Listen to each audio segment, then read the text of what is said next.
हाँ बच्चे नमस्कार। चलिए दोस्त, ये सवाल है, बोलता है एक्स का मान निकालें।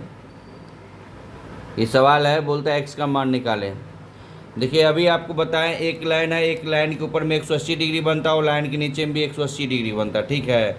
उसी प्रकार से एक लाइन है, लाइन के ऊपर में 180 डिग्री बनता है। जब इतना 130 है तो ये बाकी बाद कितना आ गया, 130 ये है तो बाकी बाद ये कितना आ जाएगा, ये 50 डिग्री है, तब ना 5 3 8 होगा।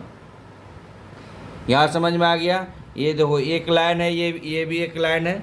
ये क्या है, ये आपका एक लाइन दे रखा, इधर 80 है तो इधर कितना होगा, एक लाइन के नीचे में 180 डिग्री बनेगा। जब इधर 80 है तो इधर कितना बन जाएगा 100।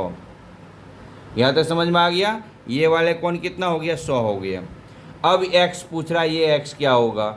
आप क्या जानते हैं, त्रिभुज का तीनों कोण मिलाकर के 180 डिग्री होता है। त्रिभुज का तीनों कोण मिला के कितना होता है, 180 डिग्री होता है। त्रिभुज का तीनों कोण मिला के 180 डिग्री होता है।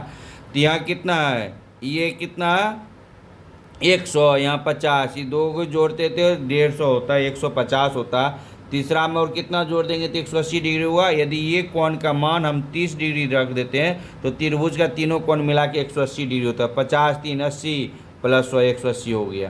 तो यानी ये एक्स का मान कितना होगा, 130 डिग्री होगा। तो पूरा क्या होगा 180 डिग्री।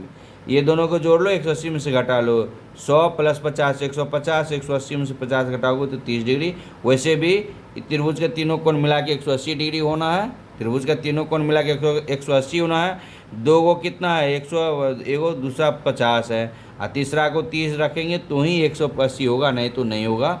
ये एक्स बराबर क्या हो गया, 30 डिग्री हो गया। एक्स बराबर क्या हो गया, 30 डिग्री। यही आपका क्या होगा, आंसर होगा। यही क्या हो जाएगा, आपका आंसर हो जाएगा। ठीक है, चले भाई, यदि सवाल समझ में आ गया तो एक लाइक कर दीजिए।